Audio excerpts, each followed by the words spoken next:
자, 안녕하세요. 시험들 잘 보셨나요?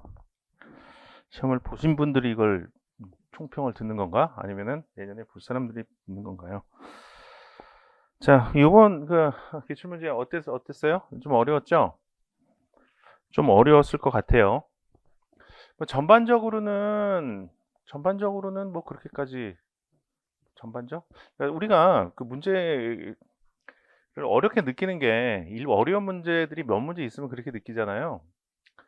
정말 40문제 전체를 놓고 봤을 때 어렵게 느껴지는 문제들이 몇 개 있었을 거예요. 그리고 특히 어렵게 느껴지는 지문 몇 개가 있었을 거예요. 근데 그런 거 말고는 뭐 그렇게까지 어렵지는 않았던 것 같은 생각이 드는데, 자, 우선 경향을 보면 기본적으로 이제 조문 자체를 물어보는 게 거의 대부분이에요. 그래서 제가 수업하면서 항상 조문 꼭 봐라, 조문을 봐야 된다, 계속 강조를 해왔죠. 뭐 이렇기 때문에 그래요. 조문 자체를 지문화 시켜놓는 게 거의 대부분이거든. 조문을 자주 봤으면은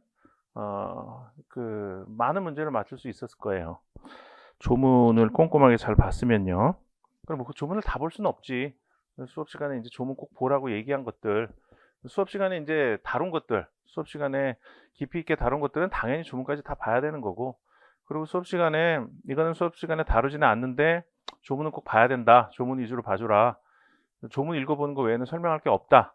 그래서 수업 시간에 다루지 않았던 것들, 이제 조문 꼭 읽어보라고 했던 것들, 그런 것들만 다 봤어도 요번에 상당히 좀 좋은 점수를 받을 수 있었을 것 같아요. 제가 보기에는. 그리고 그 모의고사 봤었죠? 6회에 걸쳐서 봤던가요? 그 모의고사만 꼼꼼하게 다 봤어도 85점 이상은 맞지 않았을까 싶은 생각이 들어요. 모의고사에 출제했던 게 뭐 상당히 많이 나온 것 같은데, 내가 보기에는. 이거 여기 있는 것들이 뭐 상업 장부 뭐 이런 것들이 나왔죠. 상업 장부 뭐 창고업 이런 거 나왔고, 사회이사 자격 관련된 문제도 하나 나왔죠. 이런 것들은 뭐 모의고사에서 안 다뤘죠. 모의고사에서 뭐 240문제인데 거기서 뭐 그런 것까지 다룰 수는 없잖아요. 중요한 거 위주로 다뤄야지. 그런 거 외에는 거의 다 나온 거, 모의고사에서 나왔던 게 여기 출제된 것 같아요. 그래서 모의고사에서 나온 지문들 하나하나를 그 의미를 좀 깊이 그 의미를 제대로 이해하고 있었으면 모의고사만 제대로 풀어봤어도 85점? 적어도 80점 이상은 맞지 않았을까. 뭐 제가 보기엔 그렇게 보여요. 그리고 전반적으로는 이제 조문 위주로 나온다고 말씀을 드렸고, 근데 이제 어려웠던 것들이 좀 있죠. 근데 어려운 것들이 뭐 창고업 이런 것들은 이거는 내 수업 시간에 이런 거는 공부를 안 해도 된다. 사회이사 자격 뭐 이런 것들은 공부를 안 해도 된다. 뭐 이렇게 얘기하기도 하고 그랬었죠. 근데 그런 것들은 문제가 출제가 됐죠. 그 공부 안 한 사람들은 아마 그거 못 풀었을 거예요. 찍었겠지 그냥. 근데 그래도 그건 안 하는 게 나아요. 이게 한정된 시간 내에서 공부를 해야 되는 건데 모든 걸 다 할 수가 없잖아요. 중요한 거 위주로 선택과 집중을 해야지. 그래서 그런 거는 설사 출제됐다 하더라도 안 한 게 잘했던 거였어요. 그리고 선택과 집중을 해서 중요한 거 위주로 제대로 공부를 했으면 그런 거 그냥 대충 찍고 뭐운 좋으면 받고 운 나쁘면 틀리고 뭐 그렇게 됐다 하더라도 좋은 점수는 받을 수 있었을 거예요. 그리고 이제 저 뒤에 뭐 수표법에서 좀 평상시 많이 공부를 안 하던 지문들이 좀 나왔죠. 근데 그런 것들이 이제 정답에 해당되는 게 좀 있어 갖고 좀 어렵게 느꼈을 거예요. 근데 그런 거는 괜찮아요. 그건 다 몰라. 그런 거는 남들도 다 모르니까 그걸 틀렸다고 해서 시험에 떨어지거나 그러지는 않아요. 남들도 어차피 몰라. 남들은 찍어서 맞췄는데 나는 뭐 찍은 게 틀렸다. 이건 운이 없는 거고. 그건 어쩔 수 없어요. 전반적으로 보면 제가 중요한 거 위주로 강조했던 것들만 열심히 공부해서 제대로 알고 있었으면 85점 이상은 맞지 않았을까 싶은데요. 자, 그리고 우리가 40문제가 다 변별력이 있는 건 아니잖아요. 40문제 중에 뭐 상당수는 누구도 다 맞는 문제고, 그리고 일부는 또 누구도 다 틀리는 문제고, 변별력이 있는 문제는 사실 한 10문제 내외예요. 근데 그 변별력이 있는 문제 한 10문제 내외에서 이게 경향을 보면 이게 좀 지문 하나하나가 좀 복합적인 걸 묻고 있는 것들이 좀 있었어요. 지문 하나에 이제 여러 가지 내용을 묻고 있는 것들, 뭐 그런 것들이 있었고, 그리고 또 어떤 것들은 어, 묻고자 하는 게 지문에 딱 드러나지 않아. 지문에 딱 드러난 대부분 이제 드러나죠. 묻고자 하는 게 뭔지가. 근데 그게 드러나지 않는 거. 그러니까 예를 들어서 이런 거예요. 예를 들어서 어떤 게 있냐? 17번. 상법상 주주총회 결의에 관한 설명으로 틀린 것은 해놓고 2번 지문 같은 거 이런 게 사실 상당히 좀 어렵게 느껴지지 않았을까 싶어요. 보통 결의 사항에 반대하는 주주는 주주총회 전에 회사에 대하여 서면으로 그 결의에 반대하는 의사를 통지한 경우에는 주식 매수 청구권을 행사할 수 있다. 이렇게 나오죠. 그러니까 언뜻 보기에 이 지문은 주식 매수 청구권을 행사하려면은 사전 서면에 의한 사전 반대 통지를 해야 된다. 이걸 묻고 있는 것 같아요. 거기에 이제 포인트를 두고 이거 공부한 사람들은 그래 사전에 서면에 의한 반대 통지를 해야지 이거 맞는 지문 이렇게 생각했을 수가 있어요. 그런데 이 지문에서 묻고 있는 건 그건 아니죠. 보통 결의 사항에 반대하는 주주는 이 부분에 이제 포인트가 있는 거예요. 우리 주식 매수 청구권이라는 거는 인정되는 경우가 한정돼 있잖아요. 영업 양도 등에 대한 승인 결의, 그 다음에 합병, 분할 합병, 주식 교환 이전 이거에 대한 승인 결의 시에만 주식 매수 청구권이 인정이 되잖아요. 그런데 이 승인 결의가 다 주주총회 특별 결의 사항들이야. 그러니까 주식 매수 청구권이 인정되는 결의 사항이 뭔지와 그것들이 다 특별 결의 사항이라는 거. 요거를 알고 있어야만 이 지문이 옳은 지문인지 틀린 지문인지를 가려낼 수가 있었다고요. 또 정답에 해당하는 지문이었죠. 요게 이제 감춰져 있어요. 묻고자 하는 게. 그래서 이런 것들이 이제 좀 어렵죠. 어렵게 느껴졌을 거예요. 근데 이런 식이에요. 이런 것들이 좀 꽤 있었어요. 오늘 이제 뭐 한 5문제를 같이 풀어보라고 그러던데 5문제를 풀 거예요. 근데 그런 거 위주로 좀 선정을 했어요. 그냥 뭐 잘 모르는 거라도 뭐 조문만 보면 다 알 수 있는 이런 거는 5문제 중에 선정을 안 했어요. 그래서 그렇게 하려면 앞으로 공부를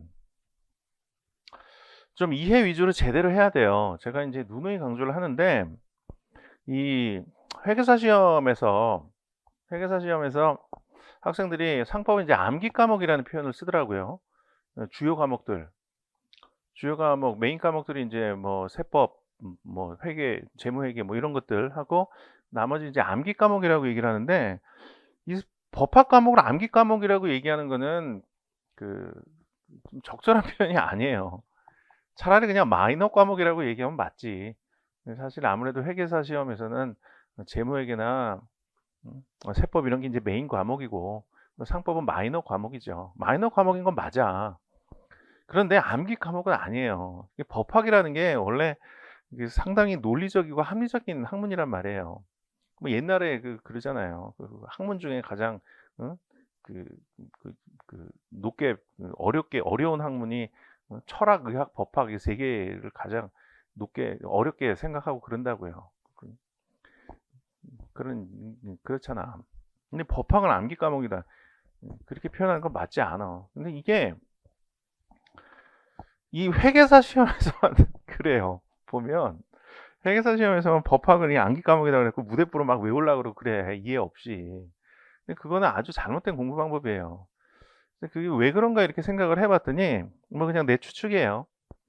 그 예전에 이제 지금 이제 활동하고 계신 회계사 시험 쪽에서 활동하고 계신 선생님들은 변호사학을 갖고 계신 분도 계시고 아니면은 그 법학을 전공하신 분도 계시죠. 뭐 그렇지 않은 분도 있지만, 근데 과거에 뭐 작고하신 뭐 선생님이나 뭐 이런 분 활동하실 때, 그러니까 한 20년 정도 뭐 이 무렵이죠. 뭐 초창기 그 무렵에는 법대 출신들이 없었어요. 다 회계사들이 상법 강의를 했었어. 그러니까 법학에 대한 기초가 없는 상태에서 강의를 하다 보니까 자기들도 잘 모르잖아. 그러다 보니까 그냥 자기 공부할 때 그냥 암기하던 요령 이런 것만 이제 가르쳐주고 수업 시간에 그랬던 것 같아요. 그래서 이제 그때부터 암기 과목이다. 회계사 시험에서 법학 과목 공부하는 뭐 정통 방식은 단순 암기 위주로 하는 거다. 이런 경향이 여기 이제 뿌리를 내린 것 같아. 근데 그거는 처음부터 잘못된 공부 방식이 뿌리를 내린 거죠. 고등학교 때부터 그 어떤 과목도 이해 없이 암기 위주로 하는 게 좋은 공부 방법이다라는 건 없었잖아. 우리가 수학이 그랬어, 국어가 그랬어요, 물리가 그랬어요, 아니면 뭐 사회 탐구, 과학 탐구가 그랬어. 어떤 과목도 이해 없이 암기만 하는 공부 방식은 좋지 않은 공부 방식이라고 했잖아요. 근데 여태까지 회계사 시험 쪽에서는 그냥 암기 위주로 그냥 뭐 무슨 얘기인지도 잘 모르고 막 두 문자 따서 외우고 뭐 이런 방식으로 해왔지. 근데 그건 안 돼요. 여태까지도 좋은 방식이 아니었어요. 근데 여태까지는 그나마 좀 통했죠. 이제 좀 문제가 쉬웠으니까. 그런데 이제는 안 그래요. 이제는 요번 시험 경향을 봐서 알겠지만 지문도 길어지고 지문 하나에 막 두 줄, 세 줄짜리가 많잖아요. 기출문제 보면 대부분 한 줄이야. 지금 막 네 줄짜리도 있고 뭐 그렇다고요. 그리고 그 안에 뭐 여러 가지도 뭐 묻고 있고 방금 본 것처럼 묻고자 하는 게 막 숨어 있고 뭐 이렇단 말이에요. 그래서 앞으로는 상법 과목을 이렇게 암기 위주로 공부해 갖고는 좋은 점수를 받기가 어려워요. 진짜 변호사 시험 공부하는 학생들처럼 그렇게까지 깊이 있게 어렵게 공부할 필요는 없지만 어쨌든 쉬운 내용을 물어봐요. 그러니까 변호사 시험을 공부하는 학생들 그쪽 시험하고 비교해서는 회계사 시험은 아직도 그래도 많이 쉬워요. 올해 시험은 이제 작년보다 좀 어려웠지만 아직 그 쉬운 그 범위 내에서는 제대로 이해하고 공부를 해야 돼요. 사실 여기 회계사 시험 쪽에서는 그 제대로 이해를 바탕으로 해서 강의를 하는 선생님도 잘 없었고, 그리고 책도 뭐 그런 책이 잘 없었죠.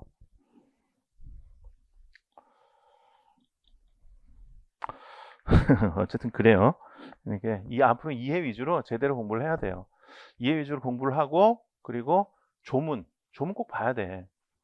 이 조문을 꼭 봐야 되고 내가 누누이 강조를 하는데 변호사 시험 공부하는 학생들한테도 강조를 하죠. 근데 그쪽에서는 잘 봐요. 그 법전을 꼼꼼하게 잘 봐 학생들이. 근데 변호사 시험 공부하는 학생이랑 회계사 시험 공부하는 학생이랑 이렇게 놓고 봤을 때 조문을 꼼꼼히 보는 게 어느 쪽이 더 중요하냐? 회계사 쪽이에요. 변호사 시험 쪽에서는 조문을 안 봐도 사실 상관이 없어요. 왜냐하면 조문 자체를 막 물어보는 게 그렇게 많지는 않아. 많지는 않고, 그리고 걔네들이 이제 조문을 시험장에 들고 들어가요. 법전을. 사례형이나 기록형 이런 거 할 때는 조문을 저희가 들고 들어간다고. 조문을 찾아가면서 시험을 봐요. 그래서 이제 조문의 중요성이 그 정도는 그쪽은 좀 많이 떨어져. 그리고 워낙 응용되는 게 많이 나오기 때문에 조문 자체를 묻는 게 아니라 그래서 조문의 중요성은 오히려 떨어져요. 근데 그쪽 학생들은 조문을 꼼꼼하게 잘 봐. 근데 회계사 시험 쪽에서는 이 조문 자체가 지문화되는 게 아주 많단 말이에요. 그런데도 불구하고 잘 안 봐요. 이거는 좋은 공부 방법이 아니에요. 조문 꼭 보시고, 그리고 이해 위주로 중요 부분 위주로 해갖고 공부를 하는 게 그게 상법 과목에서 좋은 점수를 받을 수 있는 방법이다라는 거죠. 자, 문제 몇 개만 볼게요. 자, 우선 8번 문제 볼까요? 상법상 금융리스업에 관한 설명으로 옳은 것은 해서 나오죠. 자, 금융리스 이게 수업 시간에도 얘기를 많이 했던 건데 우선 금융리스는 기본적으로 언뜻 보기에는 임대차 같아. 뭐 임대차가 뭐죠? 내가 소유한 물건을 남한테 빌려주는 거지. 돈 받고 빌려주는 거예요. 그러니까 내가 소유한 물건을 남한테 쓸 수 있도록 허락을 해주고 그 대가를 받는 거.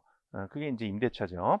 이건 이제 임대인 입장에서 얘기를 한 거고 임차인 입장에서는 남의 소유 물건을 내가 빌려서 쓰고 그리고 그 대가를 지불하는 거. 그게 이제 임대차가 되는 거죠. 빌려 쓰는 사람을 임차인, 빌려주는 사람은 임대인 이렇게 하는 거죠. 그런데 이 금융 리스라는 게 언뜻 보기엔 임대차 같아. 언뜻 보기엔. 그런데 임대차가 아니에요. 이거는 물적 금융이라고 불러. 자, 이런 식으로 돼요.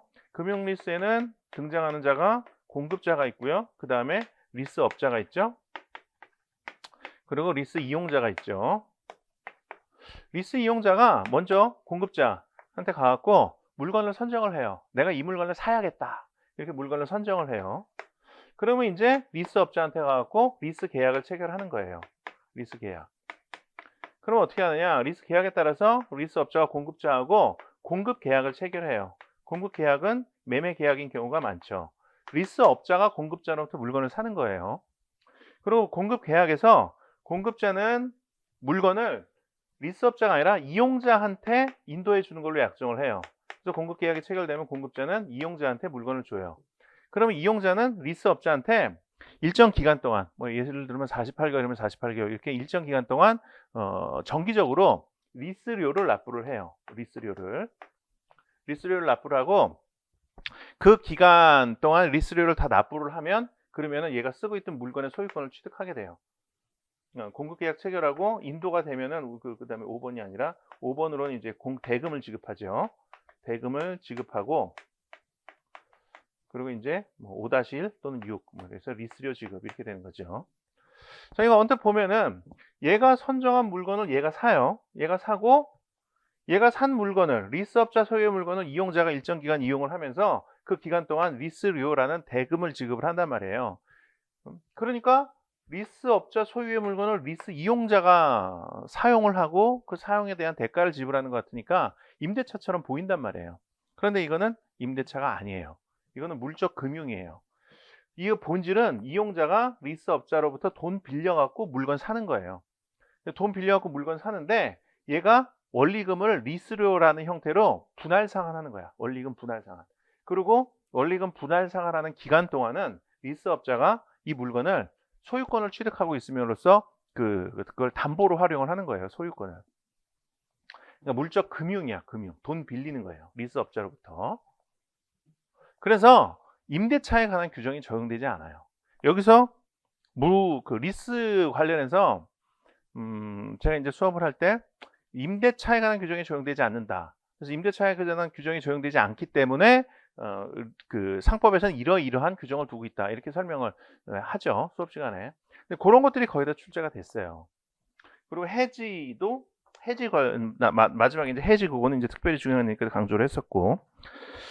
자, 그게 출제가 됐는데 그거를 내용을 한번 확인을 해보죠. 1번. 금융리스업자는 금융리스 이용자가 금융리스 계약에서 정한 시기에 금융리스 계약에 정한 금융리스 물건을 수령할 수 있도록 하여야 한다.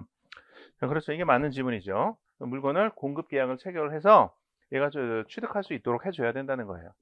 리스 계약을 체결을 하면 그 계약에 따라서 리스업자는 공급자로부터 물건을 취득을 해갖고 공급자가 이용자한테 인도를 해주도록 그렇게 해야 된다. 그걸 묻고 있는 거예요. 이제 법 조문 그대로죠. 2번 금융리스 물건 수령증을 발급한 경우에는 금융리스 계약 당사자 사이에 적합한 금융리스 물건이 수령된 것으로 본다. 틀렸죠. 추정한다예요. 이것도 이제 수업 시간에 강조를 했던 지문이죠. 얘가 이제 이용자가 공급자로부터 물건을 수령하면 그러면 물건 수령증을 리스업자한테 교부를 해요. 물건 수령증 교부를 하면은 이제 대금을 지급을 하는 거예요. 여기 대금 지급 나오죠? 이 대금을 지급하는 거예요. 이용자가 리스업자한테 물건 수령증을 교부를 하면 이용자하고 리스업자 사이에서는 이용자가 공급자로부터 적합한 물건을 수령한 것으로 추정하는 효과가 있어요. 그 규정 이제 상법에 두고 있죠. 그래서 얘가 물건 못 받았으니까 리스를 못 줘, 뭐 이런 주장을 리스업자한테 못 하게 되는 거야. 기본적으로. 물론 이제 추정이니까 반증을 제기하면은 할 수는 있게 되죠. 어쨌든 추정 효과가 있다라는 거. 이것도 이제 수업 시간에 강조를 했던 거죠. 3번 금융리스업자는 금융리스 물건을 수령한 이후에는 선량한 관리자의 주의로 금융리스 물건을 유지 및 관리하여야 한다. 물건을 수령하면 그 물건에 대한 관리 의무를 이용자가 부담을 한다는 거예요. 선량한 관리자의 주의 의무를 갖고요. 자, 그런데 아까 금융리스는 임대차가 아니다라는 걸 강조를 했었죠. 임대차 계약에 따르면은 임차인이 사용하고 있는 물건에 대한 관리 의무를 기본적으로는 임대인이 부담을 해요. 임대인이. 우리 아파트 같은 거 이제 전세 사는 분들 있죠. 전세도 기본적으로 임대차예요. 전세 사는 사람들 아파트에 물 새거나 그러면 집주인한테 전화해갖고 고쳐달라 그러잖아. 내가 고치지 않죠. 고쳐달라 그러죠. 왜 그래? 집주인, 즉 임대인이 물건 관리에 관해서 책임을 기본적으로 진단 말이에요. 그래서 가서 고쳐달라고 요구를 하는 거야. 그런데 이 금융리스는 이거는 물적 금융이지 임대차가 아니기 때문에 물건 보관 의무를 리스업자가 부담하는 게 아니라 이용자가 부담을 해요. 선량한 관리자의 주의무를 갖고 물건 보관 의무를 부담하는 게 이용자다. 임대차가 아니기 때문에 이런 결론이 나오는 거예요. 물론 이것도 법 조문에 있죠. 4번 금융리스 이용자의 책임 있는 사유로 금융리스 계약을 해지하는 경우에는 금융리스 물건의 공급자는 금융리스 이용자에 대하여 잔존 금융리스로 상당액의 일시지급 또는 금융리스 물건에 반환을 청구할 수 있다. 네, 틀렸죠? 공급자가 청구할 수 있는 게 아니죠. 리스업자가 청구할 수 있는 거죠. 요 기본적인 틀을 알고 있으면 요 지문은 정오를 쉽게 판단할 수가 있죠. 그런데 이 기본적인 틀을 모르고 그냥 법 조문을 그냥 냈다고요. 암기하는 식으로 한 사람은 그 중간에 이제 하나 살짝 바꿔놓으면 뭐 이거 어디서 본 것 같은 지문인데 맞는 거 아닌가? 이렇게 된단 말이에요. 근데 여기에서 지금 이 구조를 정확히 알면, 다시 말해서 얘가 공급 계약에 따라서 리스업자가 소유권을 취득을 하고 얘가 일정 기간 이용을 한 다음에 일정 기간 이용하는 기간 동안 리스료를 다 지급을 하면 얘가 소유권을 취득하지만, 그렇지 않으면은 얘는 리스업자는 자기 소유 물건이니까 물건 달려달라고 청구할 수 있거나, 아니면은 잔존 기간 동안에 리스료를 일시 지급을 청구할 수 있게 되는 거죠. 얘가 소유자니까 그건 얘가 할 수 있는 거예요. 리스업자가.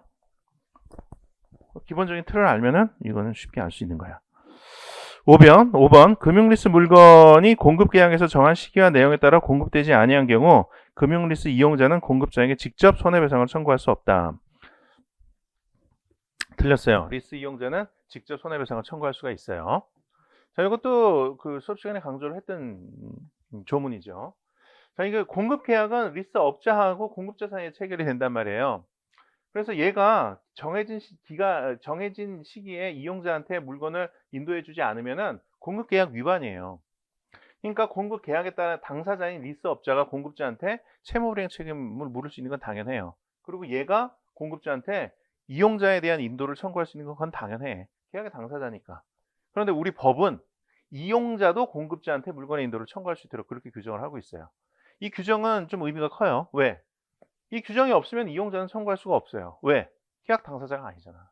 이용자는 지금 이 계약 당사자가 아니기 때문에 계약 외에 있는 사람 말이에요. 계약 외에 있는 사람. 그러니까 특별히 법에 규정하고 있지 않으면은 얘한테 직접 손해배상을 구한다거나 인도를 청구한다거나 이렇게 할 수는 없다고요. 근데 우리 규정은, 우리 상법은 그런 규정을 두고 있어요.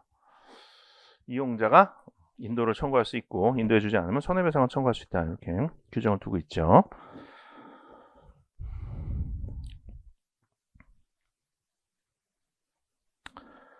자, 그 다음에 11번 볼까요?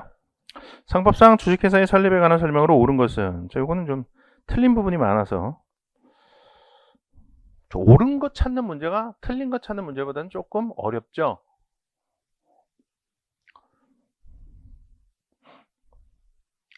틀린 것 찾는 문제가 좀 많지. 틀린 것 찾는 문제가 많아. 대부분 틀린 것 찾는 문제예요. 그게 출제를 해보면 그렇게 하게 돼. 틀린 것 찾는 문제 만들기가 쉬워요. 지문 4개를 그냥 조문을 긁어붙이든 판례를 긁어붙이든 그냥 긁어붙이기만 하면 되잖아. 근데 지문을 틀리게 만들려면은 그 내용의 포인트를 짚어갖고 그 부분을 뭔가 좀 그럴듯하게 변형을 해야 된단 말이에요. 뭐 추정을 뭐 간주로 바꿔놓는다 이런 거는 좀 쉬운데, 그렇지 않은 경우는 좀 문제 만들는데 좀 공이 많이 들어가요. 그래서 보면은 틀린 지문 찾는 게 많아. 옳은 지문 찾는 건 이런 건 좀 출제하는 입장에서도 좀 어렵고 문제 푸는 사람 입장에서도 좀 어렵죠. 틀린 지문이 4개니까요. 1번 발기 설립의 경우 납입과 현물 출자의 이행이 완료된 때 발기인은 지체 없이 의결권의 과반수로 이사와 감사를 선임하여야 하는데 발기인의 의결권은 1인에 대하여 한 개로 한다. 틀렸죠. 발기인의 의결권은 1인에 대하여 한 개로 하는 게 아니죠. 인수한 주식 한 주에 대해서 한 개로 하는 거죠. 인수한 주식 수에 비례해서 의결권을 갖게 돼요. 자, 좀 정리를 해보죠. 주식회사의 설립 방법은 발기 설립과 모집 설립이 있죠. 발기 설립의 경우에는 그 이사감사 선임을 어떻게 해요? 이사감사 선임을 발기인 과반수의 결의로 하죠. 근데 이때 발기인 과반수라고 했을 때 과반수는 바로 여기서 본 것처럼 의결권수 기준, 그러니까 인수한 주식수 기준으로 해서 과반수예요. 인수한 주식수 하나당 의결권 하나씩을 줘서 거기에 과반수예요. 모집 설립의 경우는 어떻게 해요? 창립총회에서 이사감사를 선임하죠. 창립총회 결의 요건은 어떻게 되죠? 출석한 주식 인수인의 3분의 2 이상의 찬성, 그리고 인수된 주식 총수의 과반수, 이렇게 되죠. 그래서 발기인의 의결권이 1인에 대해서 한 개로 하는 게 아니라 인수한 주식수 한 개당 한 개로 하는 이유는 뭐예요? 여기에서 발기인의 의사결정을 하는 건 발기인 자격으로서 하는 게 아니라 주식 인수인 자격으로서, 투자자 자격으로서 하는 거기 때문에 그런 거죠. 돈 많이 낸 사람이 의결권 많이 행사할 수 있는 거죠. 2번 발기인이 납입 취급 은행 이외의 제3자로부터 납입 금액을 차입하여 주금을 납입한 다음 회사가 성립하면 즉시 납입금 전액을 인출하는 방식으로 가정 납입을 한 경우에도 주금 납입의 효력은 있다. 자, 맞죠? 자, 요거 맞는 지분 찾는 건데 2번 맞는 지분 요거 정답에 해당하는 지분은 상당히 평이했죠. 위장 납입은 납입으로서 효력이 있다. 일시 차익 금액에 의한 위장 납입. 요건 납입으로서 효력이 있다는 게 판례 입장이라는 건데 그거 묻는 건데 요건 뭐 아주 쉽죠.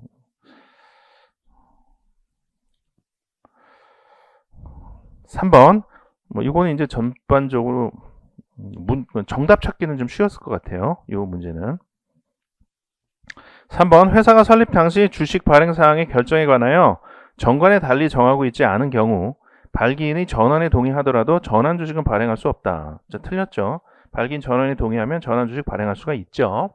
자, 이건 뭘 묻는 거예요? 그냥 얼뜻 보면은 이거 뭘 묻는 거야? 이런 거 모른다. 내가 모르는 내용 같은데 뭐 이렇게 생각될 수도 있는데 이거는 뭐 별건 아니죠. 우리 회사 설립할 때 첫 번째 단계가 정관의 작성이죠. 정관의 작성이고 그 다음에 두 번째 단계가 그 주식의 인수죠. 주식의 인수. 그 다음에 세 번째 단계가 출자의 이행이고 네 번째가 기관의 구성이죠. 그 다음에 마지막이 설립 등기죠. 근데 요 1-1 해갖고 우리가 하는 게 있죠. 주식 발행 사항의 결정. 여기 있죠. 주식 발행 사항의 결정을 이제 여기서 해야 돼요.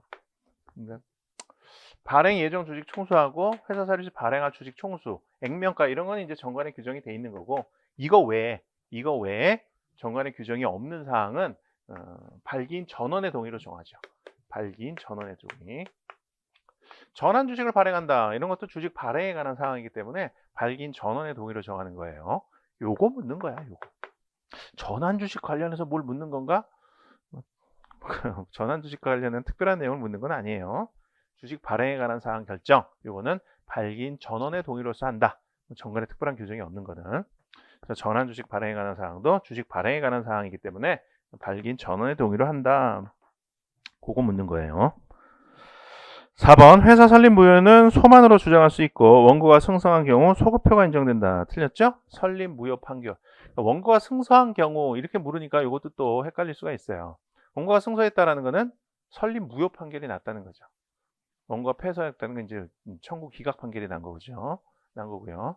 설립 무효 판결 이거에는 대세효가 있고 그다음에 소급표는 제한되죠. 장래효만 인정이 되죠.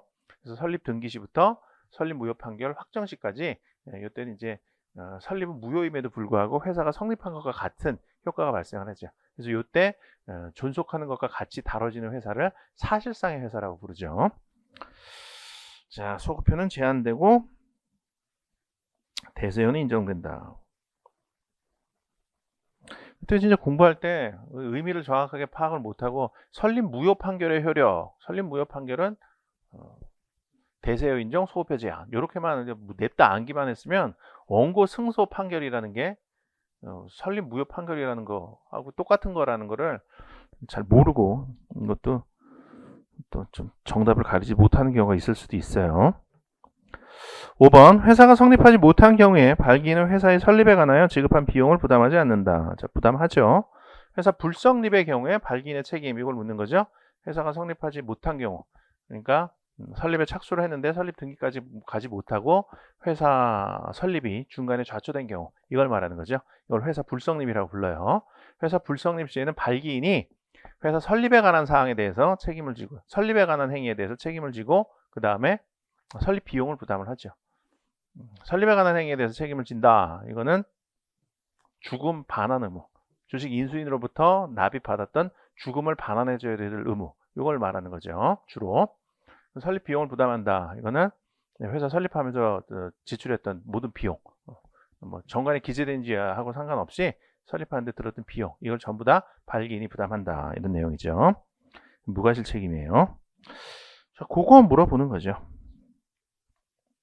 이건 그렇게 어렵지는 않았을 것 같아요. 자, 그 다음에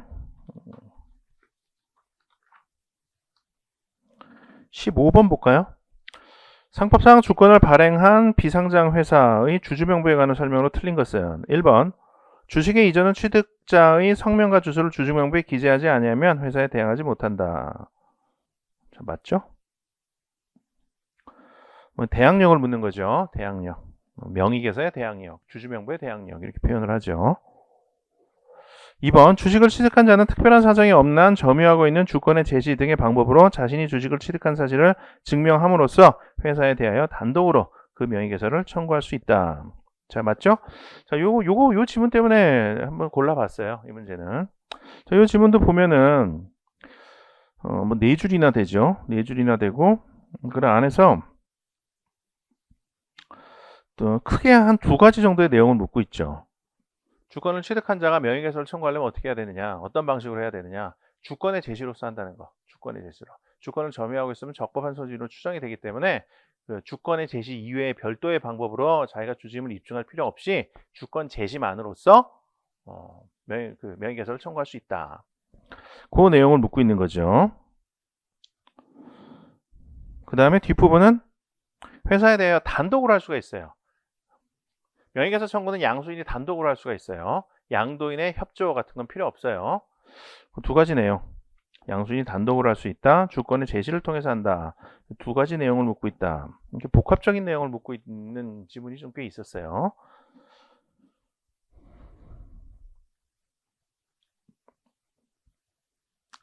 그 다음에 3번 정관이 정하는 바에 따라 전자문서로 주주명부를 작성한 경우에는 그 주주명부에 전자우편 주소를 적어야 한다. 자, 맞죠? 여기 또 전자우편 주소를 적어야 된다라는 거.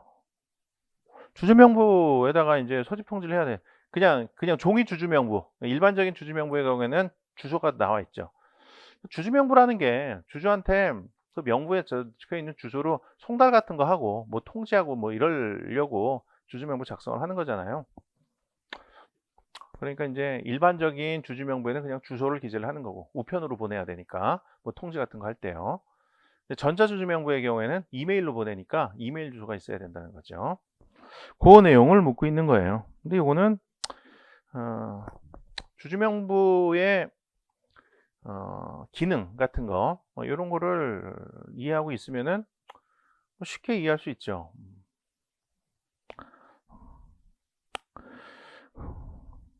주소, 그냥 주주명부엔 주소를 적어야 되면 전자주주명부에는 이메일 주소를 적어야겠구나. 주주명부라는 게 통지 같은 거 할 때 주주를 파악하기 위한 수단으로 활용하는 장부니까요. 그리고 3번 지문에서는 전자주주명부를 두려면 정관의 규정이 있어야 된다는 거. 요것도 또 알아야 되는 거죠. 그거는 그냥 흘러가는 것처럼 쓰여 있지만 그것도 알아야 되지. 3번은 맞는 지문이고요. 4번 회사는 의결권을 행사할 자를 정하기 위하여 주주로서 권리를 행사할 날에 앞선 3월 내에 일정한 날에 주주명부에 기재된 주주를 그 권리를 행사할 주주로 볼 수 있다. 자, 맞죠? 자, 이거 기준일을 얘기하는 거죠. 기준일. 기준일이라는 거의 의미를 정확하게 알 수 있느냐, 알고 있느냐, 이걸 묻는 거예요. 기준일의 개념. 기준이라는 표현을 쓰지 않고 그냥 그 기준의 개념을 이제 서술을 해 놓은 거죠. 그래서 이 서술을 보고 기준일의 개념을 정확하게 파악을 해야 된다. 기준일 개념을 묻는 거고. 그리고 또 한 가지. 뭘 묻고 있어요? 이 지문에서는. 기준일의 개념을 묻고 있음과 동시에 기준일은 권리를 행사할 날로부터 3월 내의 날, 권리를 행사하기 전 3월 내의 날이어야 된다. 그것까지 다 알 수 있느냐? 알고 있느냐? 이 2가지를 묻고 있죠. 권리를 행사할 날이 요때다. 그러면 권리를 행사하기 전 3월 내의 날. 요게 이제 기준일이 돼야 된다. 기준일은 요 내의 날이어야 한다. 요걸 묻고 있다는 거죠. 이렇게 지문 하나에 여러 가지의 내용을 묻고 있어요. 이걸 다 알고 있어야 요 지문이 맞다라는 거를 파악할 수가 있죠. 5번 주식 양수인이 명의개설을 청구한 경우 회사는 그 청구자가 진정한 주주인가에 대하여 실질적인 자격 여부까지 심사할 의무를 부담한다. 틀렸죠? 실질적인 자격이 있는지 여부는 심사하지 않아요. 형식적 자격이 있는지만 판단을 하는 거예요. 심사를 하죠. 주권의 점유자가 맞는가? 그거하고 주권이 위조된 건 아닌가? 그거만 봐요. 주권을 점유하고 있는데 뭐 진정한 주주냐? 뭐 어떻게 주권 훔쳐갖고 온 거 아니냐? 뭐 이런 거는 심사하지 않아요. 실질적 심사하지 않고 형식적 심사를 한다. 그걸 묻는 거죠.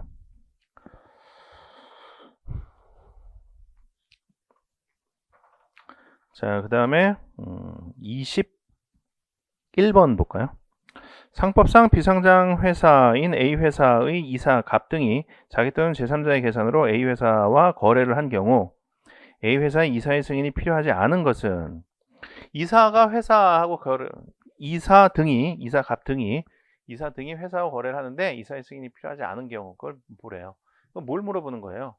자기 거래 승인 결의가 필요한가 이거 묻는 거죠. 자기 거래에 해당하는가 이거 검토를 하라는 거예요. 그럼 뭘 알아야 되겠어요? 398조 각 호의자가 누가 있는가 이걸 우선 다 알아야 되겠지. 1호에 누구 있어요? 1호 이사하고 지배주주. 2호는 1호의자와의 배우자 및 직계존비서. 3호는 배우자의 직계존비서. 4호는 1호부터 3호의자가 단독 또는 공동으로 의결권 있는 발행주주총수의 100분의 50 이상을 보유한 회사 및 그 자회사. 5호는 1호부터 3호의자가 4호의자와 공동으로 의결권 있는 발행주주총수의 100분의 50 이상을 보유한 회사. 이렇게 되죠. 자, 근데 거기에 해당한다 하더라도 회사와 거래를 하는 자가 방금 봤던 398조 1호부터 5호의자에 해당한다 하더라도 그 거래의 성질상 회사에게 불이익이 발생할 염려가 없는 경우에는 이사의 승인은 필요하지가 않죠.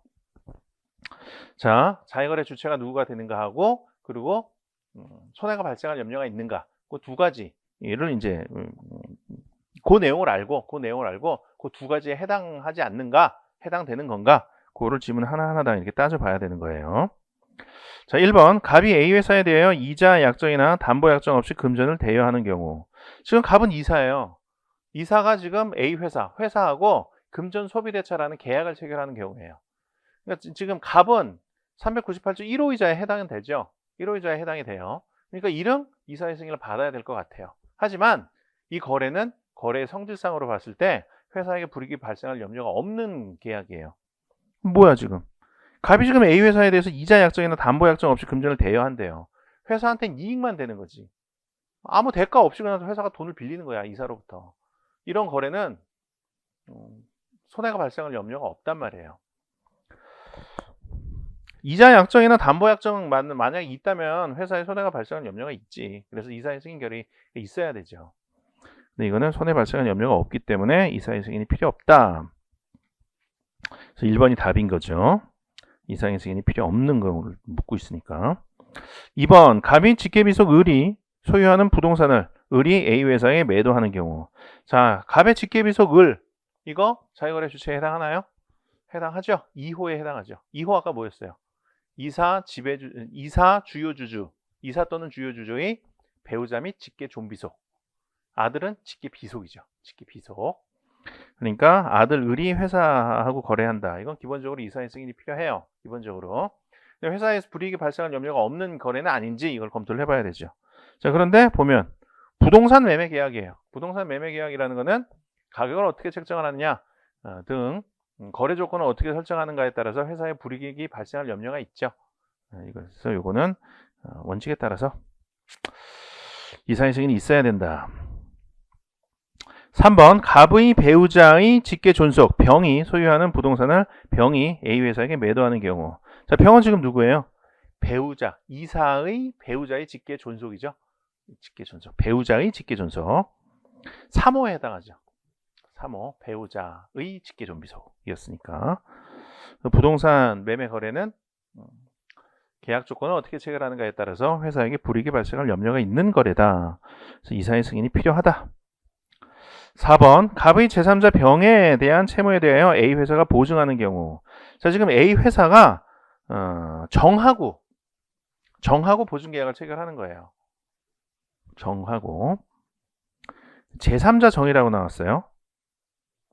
그럼 이거는 이사의 승인이 필요 없는 건가요? 정은 그냥 제3자니까 1호부터 5호이자에 해당하지 않으니까 아니죠. 지금 이 거래는 간접거래 형식의 자기거래에 해당되죠. 그리고 이 거래에서 지금 자기거래 주체에 해당하는 자는 이사 갑이죠. 지금 계약은 A회사하고 정하고 체결을 하지만 보증계약은 보증인하고 채권자하고 체결하는 거잖아요. 그래서 갑의 채권자인 정하고 A 회사하고 보증계약을 체결한단 말이에요. 그래서 A 회사 입장에서는 이사하고 계약을 체결하는 게 아니라 제3자인 정하고 계약을 체결하지만 그 보증계약 체결을 통해서 이사가 이득을 얻고 회사는 손해가 발생할 염려가 있죠. 이런 거를 간접거래 형식의 자기거래라고 하죠. 그래서 간접거래 형식의 자기거래의 경우에도 이사의 승인이 필요해요. 이사를 자기거래 주체로 한 간접거래 형식의 자기거래다. 그리고 이 거래는 회사가 보증 채무를 부담하게 되죠. 그래서 회사에 손해가 발생할 염려가 있어요. 불이익할 수가 있으니까 이사의 승인이 필요하다. 5번 갑이 B회사의 의결권이 있는 발행주식 총수의 100분의 50 이상을 가지는 때에는 B회사가 A회사와 거래하는 경우. 자, B회사, A회사 입장에서 지금 B회사는 어디에 해당이 돼요? 4호에 해당하죠? 이사가 단독으로 의결권 있는 발행주식 총수의 100분의 50 이상을 보유한 회사, 거기에 해당이 되죠. 4호에 해당되니까 이사의 승인이 필요하다. 자, 그 다음에 38번 볼까요? 어원법상 화나음의 배서에 관한 설명으로 틀린 것은 1번 말소한 배서는 배서의 연소에 관하여는 배서를 하지 아니한 것으로 본다. 자, 맞죠? 이건 뭐 이건 그냥 법전에 나와 있는 거니까 암기를 하는 것밖에 없죠. 엄수법법에서는 뭐 특히 뭐 이렇게 좀 응용력이 필요하다거나 이런 게 별로 없었어요. 그냥 법 조문 자체를 암기하면 풀 수 있는 것들이 많이 있었어요. 2번 배서의 조건을 붙이면 그 배서 자체가 무효로 된다. 틀렸죠? 조건만 무효가 되죠. 조건 없는 배서가 되죠. 조건 없는 배서로서 일반 배서로서 유효한 배서가 돼요. 3번 일부의 배서는 무효로 한다. 일부 배서는 무효죠. 자, 조건부 어음행위 한번 정리를 해볼까요? 발행의 조건을 붙이면 어떻게 되죠? 이건 발행 자체가 무효가 되죠. 배서의 조건을 붙이면 조건만 무효가 된다. 이건 봤고요. 배서는 유효하고. 인수의 조건을 붙이면 어떻게 돼요? 인수의 조건을 붙이면 우선 인수는 조건을 붙이면 안 된다. 이런 그 법 조문이 있죠. 조건을 붙이면 안 돼요. 이제 조건을 붙이면은 어떤 효력이 있느냐? 이거는 기존 문헌대로의 인수를 거절한 걸로 봐서 바로 인수 거절을 이유로 한 상한청구권을 행사할 수가 있게 돼요. 문제는 변경된 조건 붙인 인수로서 인수인이 책임을 지는가 이거에 관해서는 이제 학설이 대립이 되는데 학설 대립되는 건 알 필요가 없죠. 판례가 없으니까. 판례가 없고 학설만 대립하는 거는 시험에 거의 안 나와요. 알 필요가 없죠. 조건부 인수 이건 하면 안 된다 했을 때는 인수 거절을 이유로 한 상한청구권이 발생한다. 이 정도만 알면 돼요. 조건부 보증은 어떻게 되죠? 조건부 보증 효력. 조건부 보증은 유효하죠. 유효해요. 보증, 조건부 보증으로서 유효해요. 조건도 유효하고 보증도 유효하고. 일부 배서 이건 무효로 하죠. 배서 자체가 무효예요. 일부 인수는 유효하죠. 인수된 부분에서는 유효한 인수가 되는 거예요. 인수 안 한 부분은 인수가 거절된 거니까 이 부분에 한해서는 인수 거절을 이유로 한 상한청구권 행사가 가능하죠. 일부 보증은 어때요? 일부 보증은 유효하죠. 보증된 부분 한해서 유효해요. 일부 발행 이런 건 없지. 일부 발행이라는 게 어딨어. 4번 배서인이 자기의 배서 이후에 새로 하는 배서를 금지한 경우 그 배서인은 어음의 그 후의 피배서인에 대하여 담보의 책임을 지지 아니한다. 자, 맞죠? 배서금지 배서의 효력을 묻고 있는 거죠. 배서금지 배서 효력이 어떻게 되죠? 배서에 의한 양도성이 박탈되는가? 아니죠. 배서에 의한 양도성이 박탈되지는 않아요. 다만 배서금지 배서를 한 자의 담보 책임이 좀 제한될 뿐이죠. 배서금지 배서를 한 자는 자기의 피배서인에 대해서만 상한 의무를 부담하고 그 이후의 피배서인에 대해서는 상한 의무를 부담하지 않게 되죠. 그 정도 효력만 있을 뿐이다 라는 거. 5번 소지인에게 지급하라는 소지인 출급의 배서는 백지식 배서와 같은 효력이 있다. 자, 맞아요. 조문에 나오는 거죠. 백지식 배서와 같은 효력이 있다. 자, 여기까지 하겠습니다. 수고하셨습니다.